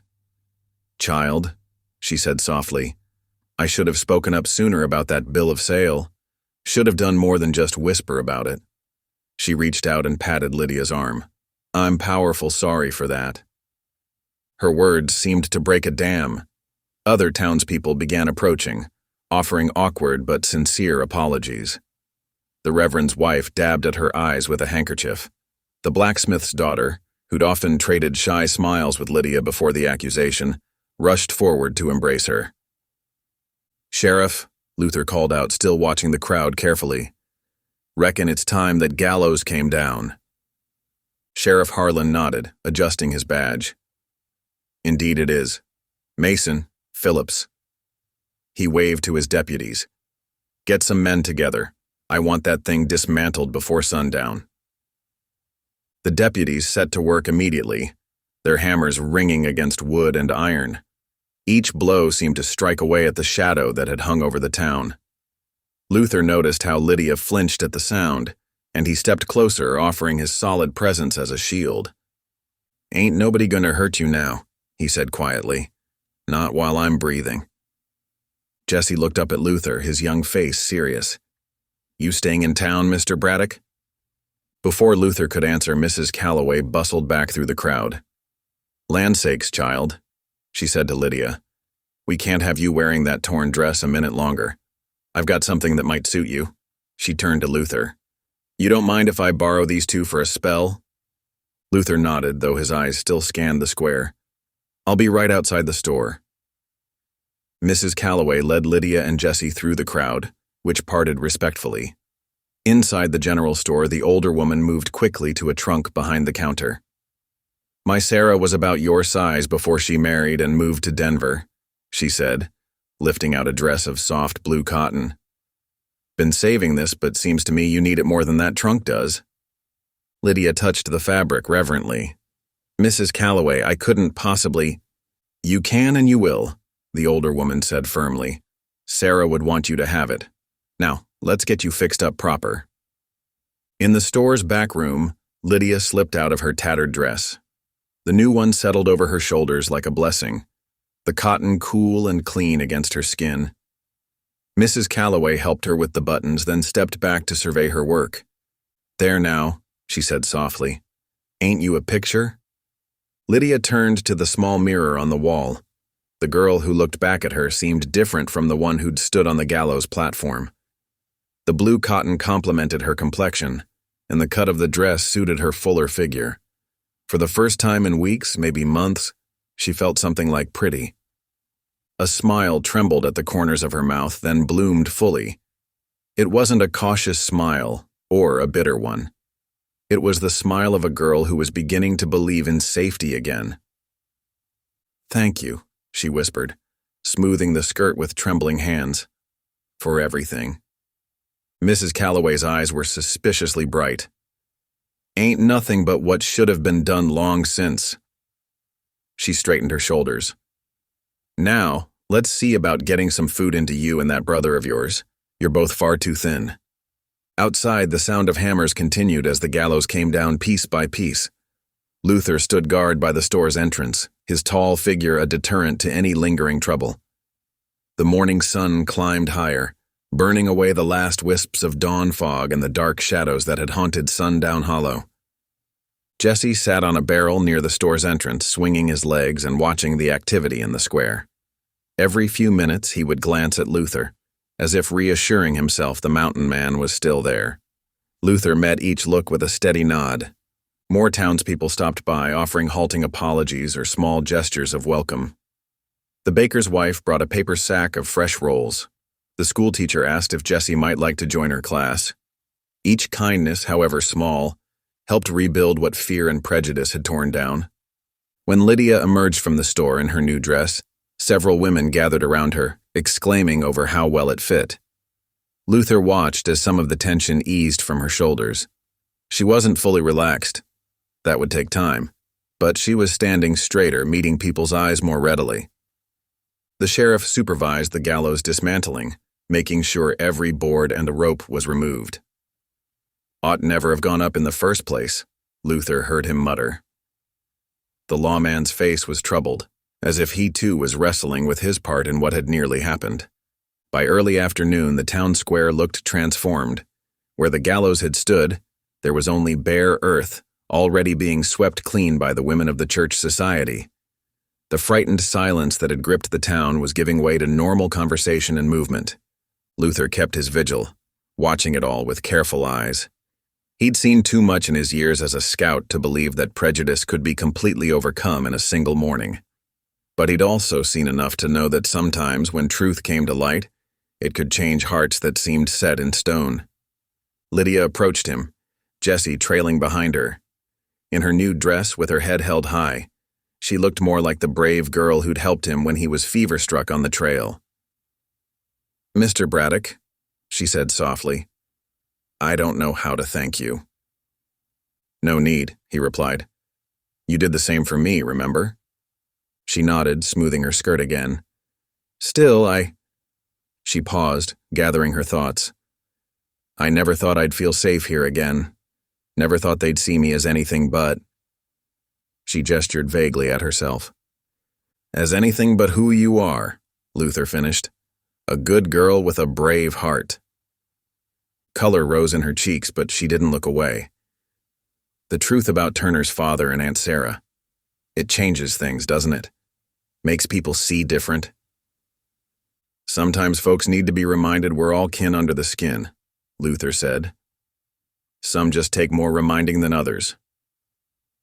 Jessie tugged at Lydia's skirt. Can we stay now? For true. Lydia looked around the square, at the neighbors who now smiled instead of scowling, at Mrs. Calloway arranging her store window, at the empty space where the gallows had stood. Her hand rose to touch the soft cotton of her new dress. Yes, she said, and this time her smile was steady and sure. "I reckon we can stay." Luther nodded, satisfied. The morning's revelations had done more than just save Lydia's life. They'd given her back her place in the community. It might take time for all the wounds to heal, but at least now there was a chance for healing to begin. The afternoon sun warmed the square as life in Sundown Hollow continued, changed but carrying on. Luther kept his watch, ready to guard against any trouble, but for now at least, there was only the sound of normal day-to-day business, and the sight of a young girl walking tall in her new blue dress, no longer afraid to take up space in the world.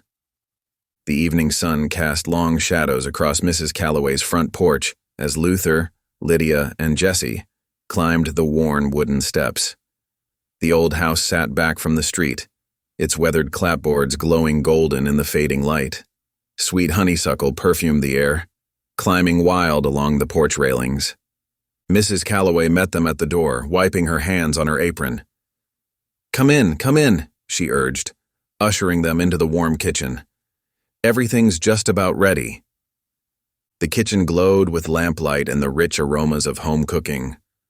A plump chicken, brown and crispy, sat cooling on the sideboard. Golden potatoes nestled around it, glistening with butter and flecks of parsley. A basket of fresh biscuits steamed beneath a checkered cloth. Jesse's eyes went wide at the sight. He hadn't seen such bounty since before their parents passed. Lydia squeezed his shoulder, knowing exactly what he was thinking. "Now then," Mrs. Calloway said, pulling out chairs, "let's get you all settled proper." She shooed them toward the table, its surface scrubbed clean and set with her best blue and white china. Luther removed his hat, running a hand through his graying hair. "This is mighty kind of you, Mrs. Calloway." "Kindness is what neighbors do," she replied firmly, beginning to carve the chicken.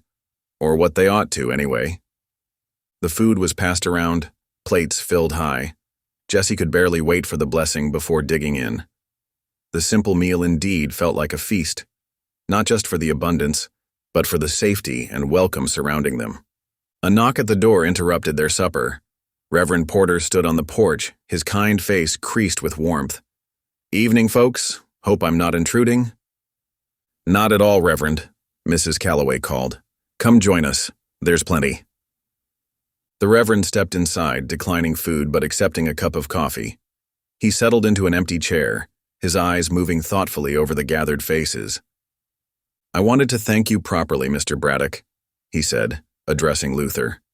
"Standing up for justice ain't always the easy path, but it's the right one." Luther nodded, uncomfortable with praise. Just did what needed doing. The Reverend turned his attention to Lydia, who sat straight-backed in her new blue dress. "Child," he said gently, "I've been praying about what to say to you. About forgiveness." Lydia's fork paused halfway to her mouth.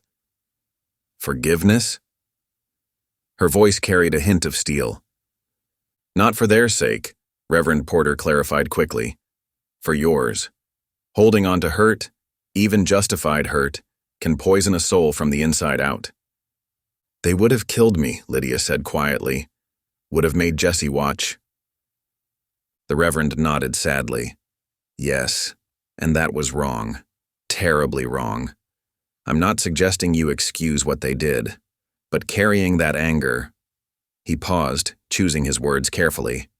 "Well, it's like drinking poison and hoping the other person dies." Luther watched Lydia's face as she considered this. The lamplight caught the tension in her jaw, the careful way she controlled her expression. "I hear what you're saying, Reverend," she said finally. "But I reckon I'll need some time with that." "Time's fair enough," the Reverend agreed. "The good Lord knows our hearts need healing same as our bodies do. Can't rush either one." Mrs. Calloway bustled around, refilling coffee cups and urging second helpings on everyone. Jessie, more relaxed than he'd been in days, actually laughed at something Luther said. A sound that made Lydia's eyes bright with tears, she quickly blinked away. After the meal, while Mrs. Calloway and the Reverend cleared the table, Luther suggested they walk down to the creek. The evening was cool enough to be pleasant, and lanterns had been strung along the wooden walkway that followed the water's edge. They strolled slowly, letting Jesse run ahead to throw pebbles in the creek. The water caught the lantern light and broke it into 1,000 dancing pieces, like stars come down to earth. "Your cabin," Lydia said suddenly. "I'm so sorry about—" Luther held up a hand to stop her. "Buildings can be rebuilt," he said firmly. "Lives matter more." Still, she wrapped her arms around herself, though the evening wasn't cold. "You lost so much helping us. Lost things that needed losing, maybe." Luther's voice was thoughtful. "Been alone too long up there. Wasn't right." They watched Jesse splash at the water's edge, his small figure darting between pools of lantern light. Something in Luther's chest eased at the sight, a knot he hadn't known was there. "We'll rebuild," he said, the words coming slow but sure. "Not just the cabin, something better, a proper house, with room enough for all of us." He glanced at Lydia. "If that's what you want." She looked up at him, searching his face. "You mean that?" "I do." He nodded toward Jesse. "Boy needs a safe place to grow up. You need somewhere to set down roots. And I reckon I could use some family again myself." "Family," Lydia repeated softly, as if tasting the word. "I'd like that." Luther continued, his voice growing stronger with conviction. "We'll build it right this time. Solid foundation. Good walls. Place no one can take from us." He paused, then added, "Your mother's people knew about that, building something that lasts. We'll honor that wisdom." Lydia's eyes shimmered in the lantern light. "I remember her stories about the old ways, about how homes aren't just buildings, they're—" She searched for the words. "They're like anchors for the spirit." "That's right," Luther agreed. "And that's what we'll make. A place where spirits can rest easy." Jesse came running back, water dripping from his fingers. "Look what I found." He held up a smooth river stone, its surface streaked with bands of color. Lydia took the stone, turning it in her hands. "It's beautiful, Jesse. Like a little piece of rainbow." "Can we keep it?" he asked. "For our new house?" "Yes," Luther said firmly. "First cornerstone, you might say." They stood together by the creek, watching the water flow past, carrying away the last remnants of the day's shadows. The lantern light danced on the surface, steady and bright, like hope made visible. Lydia held the stone Jesse had found, running her thumb over its smooth surface. For the first time, she allowed herself to think beyond tomorrow, beyond mere survival. She imagined a real home, with curtains at the windows and a garden out back. She pictured Jesse growing tall and strong, without fear shadowing his eyes. She saw herself living, not just existing, making something beautiful out of all the broken pieces. The creek murmured its endless song, and overhead the first stars began to appear. Here, in this moment, surrounded by the gentle evening and the promise of tomorrow, Lydia felt something new take root in her heart. Not just hope, but faith. Faith in the future and family and the possibility of healing. Faith that sometimes, when you least expect it, life offers not just a second chance, but a whole new beginning. The morning sun cast long shadows across the sheriff's office as Luther stepped inside. Sheriff Harlan sat behind his desk, hat pushed back, reviewing wanted posters with feigned interest. "About Turner," Luther said without preamble. "Reckon we ought to discuss charges." The sheriff sighed, setting down his papers. "Figured you'd be by about that." He gestured to the empty chair. "Sit yourself, Luther." Luther remained standing, his weathered hands resting on his gun belt. "Man tried to kill 3 people. Burned down my cabin. That's worth more than just talk." "Truth is," Harlan said, rubbing his chin, "Turner's got friends in the territorial court. Deep pockets, too. Even with those papers you found, formal case could drag on 6 months, maybe more." He shook his head. "Might not stick anyway." "Law's supposed to work for everyone," Luther said, his voice low but firm. "Supposed to," the sheriff agreed wearily. But you know as well as I do how things really stand." Luther nodded slowly, disappointment settling in his chest like old smoke. He'd expected as much, but hearing it still stung. The walk back to Mrs. Calloway's store seemed longer than usual, but as Luther approached the side door, familiar voices drifted out through the open window. "Sound it out slow," Lydia was saying, "like we practiced. In the beginning." Jesse's halting voice followed. "God created." Luther paused at the threshold, taking in the scene through the doorway. Lydia sat at the kitchen table, the family Bible open before her. Jesse perched beside her on his knees, finger tracing each word carefully. Morning light streamed through the window, catching the dust motes dancing around them. Something in Luther's chest loosened at the sight. Here was the real victory, not in courtrooms or revenge, but in moments like this. A sister teaching her brother to read, a family healing, the quiet work of building something new. That afternoon found them by the creek, clearing brush from a promising patch of land. Jesse hauled smaller branches while Luther tackled the larger ones. Lydia marked out where the garden would go, her eyes bright with plans. "Reckon this'll do just fine," Luther said, driving his axe into a stump. He watched Jesse and Lydia working together, their movements already settling into the rhythm of home. The late July sun beat down as Luther and Jesse worked side by side, their shirts soaked with honest sweat. The boy had taken to log hauling like a natural, marking each small victory with a determined grin. Though his arms trembled with the effort, he never complained. From the temporary lean-to shelter, the aroma of beans and cornbread drifted on the breeze. Lydia had settled into a routine, rising before dawn to cook and mend. Her needle flew through fabric with practiced grace, patching worn places and strengthening seams. "Got some boards from the mill," Tom Wilson called out one morning, his wagon creaking under a load of lumber. He'd been among those at the gallows, but now his eyes held something like shame. "Figured you could use 'em." More folks started appearing as the days passed. Sarah Mackenzie brought a basket of fresh eggs. The Cooper boys helped raise the cabin's corner posts. Even old Jim Baker, who'd once muttered darkly about her kind, spent an afternoon helping Luther notch logs. "Never seen a cabin come together so quick," Luther remarked to Lydia one evening, watching her stir the cooking pot. "Seems folks want to make things right." "Making things right takes more than boards and nails," she replied softly. But her eyes held no bitterness, only quiet wisdom beyond her 16 years. The sun was setting when Mrs. Rebecca Turner appeared at their camp, clutching a burlap sack and a mason jar. Her steps were hesitant, but her chin was high. "Brought you some flour," she said, setting down her offerings, "and wild honey from our hives."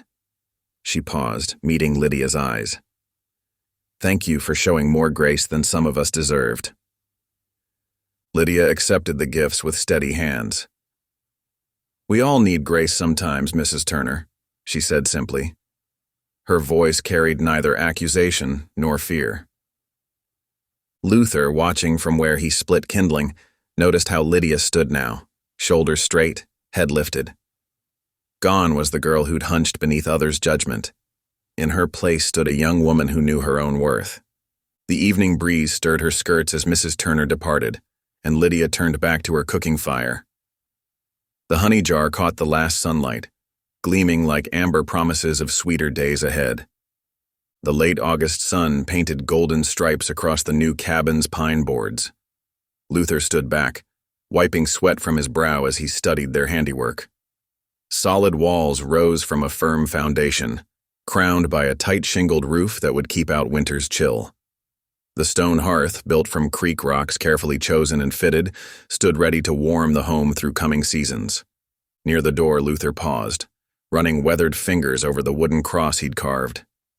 It had taken him 3 days to shape it from a beam of the old gallows, transforming an instrument of death into a symbol of mercy. The wood still bore marks of its former purpose, dark stains and splinters that wouldn't smooth away. But that seemed right somehow, a reminder of how far they'd come. "Reckon it's about perfect as we could make it," Luther said, adjusting the cross one final time. The evening light caught its rough edges, casting long shadows across the fresh-hewn boards. Inside, Lydia moved between the new rough plank table and the hearth, setting out plates of golden biscuits. The aroma of coffee drifted from the iron pot hanging over the flames. She'd sewn new curtains for the windows, bright squares of calico that filtered the fading sunlight. Above, the loft stretched the length of the cabin with space enough for 2 small beds. Jesse had already claimed his spot near the window, where he could see the stars at night.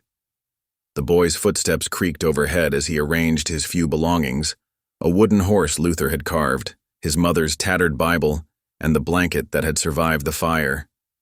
As dusk settled, neighbors began arriving for the gathering.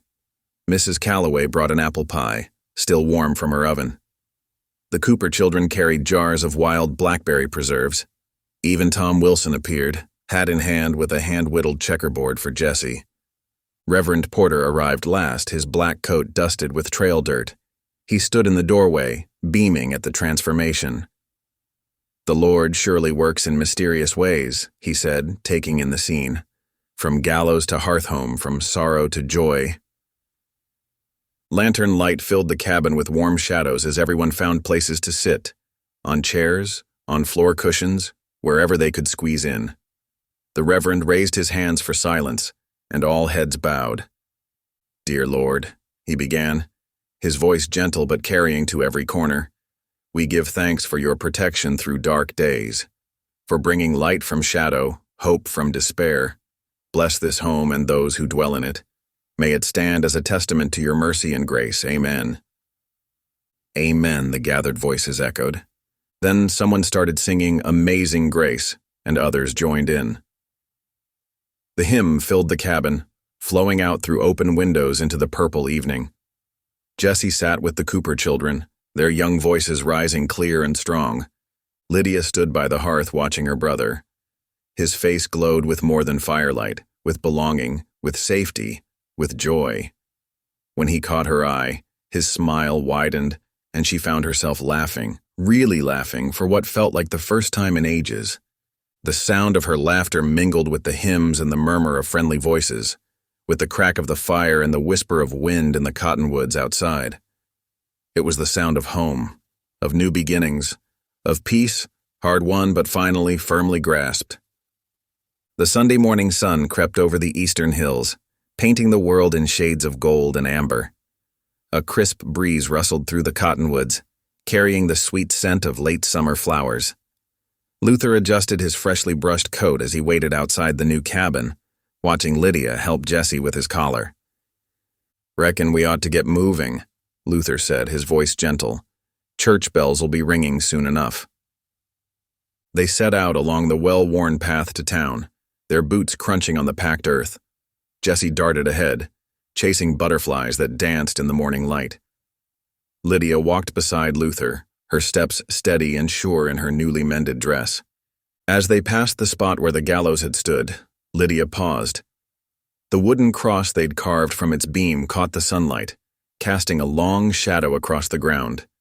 She touched it briefly, her fingers tracing the rough grain. "Sometimes good things come from dark places," Luther said quietly. Lydia nodded, a small smile touching her lips. "Like finding family where you least expect it." The church stood proud against the blue sky, its whitewashed boards gleaming in the morning light.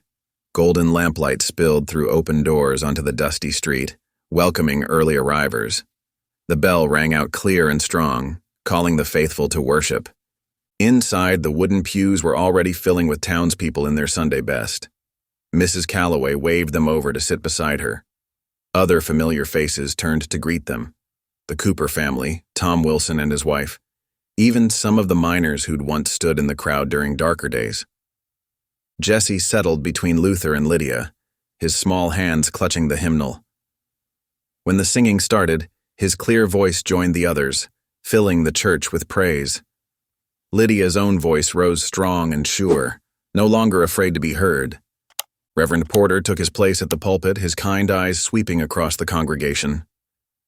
"Today," he began, his voice carrying to every corner, "we speak of worth, the worth of every soul in God's eyes. The sermon touched on heritage and past, on judgment and mercy. The Lord looks not on outward appearance, the Reverend continued, but on the heart. Every soul bears his image, whether born in a mansion or on the trail, whether their ancestors came from Europe or walked these lands since time began. Luther watched Lydia's face as she listened, seeing peace settle into her features like evening light on still water. Jesse leaned against her arm, his eyes wide and attentive. After the final hymn, people lingered on the church steps, sharing news and greetings in the warm morning air. This time, Lydia didn't hurry away. She stood straight and tall, accepting handshakes and kind words from her neighbors. Mrs. Turner approached quietly, squeezing Lydia's hand without words. Understanding passed between them. Family recognized, if not yet fully reconciled.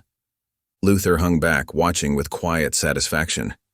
The faint smile beneath his beard deepened as he saw Lydia laugh at something Mrs. Calloway said, her voice carrying clear and unafraid across the churchyard. When the crowd began to thin, they started their walk home. The sky stretched endless blue above them, promising fair weather and good days ahead. Jesse ran ahead again, stopping to examine interesting rocks and flowers along the path. "Feels different now," Lydia said softly, "walking these streets without fear."